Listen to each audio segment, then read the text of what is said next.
This is the procedure for checking battery life as well as replacing batteries on a Kaba RezShield lock. Just for ease of demo purposes, we have two mounted samples here.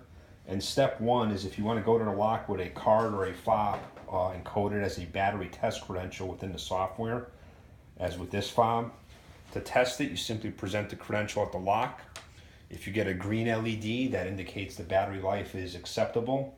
If the batteries were getting low, you would get a red and green simultaneous light indicator indicating the batteries are getting low and need to be replaced. If you do need to replace batteries in the lock on the right hand side, you will see the batteries are already, or the battery pack is already removed. That's done by first removing the tamper resistant or Torx T10 screw that is in the battery pack. And once that is removed, the battery pack drops out. Obviously, if we didn't have the mount here, the battery pack would come completely out, and you simply replace it with the standard AA alkaline batteries. Each lock uses 3 batteries. Once you have replaced the new batteries, you would reinsert the battery pack to the lock. You'll hear an audible indicator as well as a green LED flash indicating the lock is now powered up.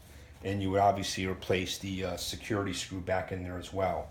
Now the next thing you have to do is you have to reset the date and time in the lock itself.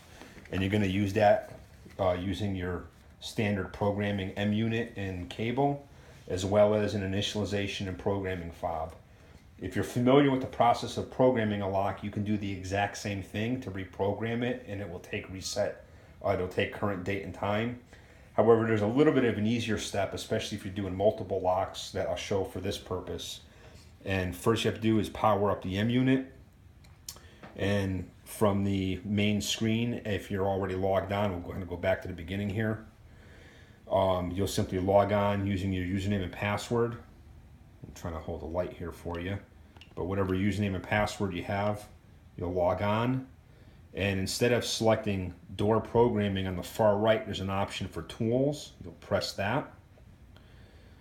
And your first option will say lock tools. Your first option will say infrared. And the second option down is to reset date and time. And what you're going to do is you first have to present the initialization credential to the lock. You'll get a simultaneous light and then a green light indicating it's been initialized.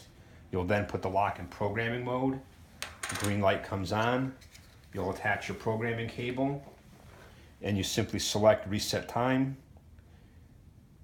and it will reset the date and time in the lock. And the reason this is a little bit easier than doing full programming is if you're doing multiple locks, you don't really have to pay attention to what door you were at. You simply reset date and time in every lock. The locks will always retain their audit trail, their door identity, and their history. You're simply resynchronizing the date and time.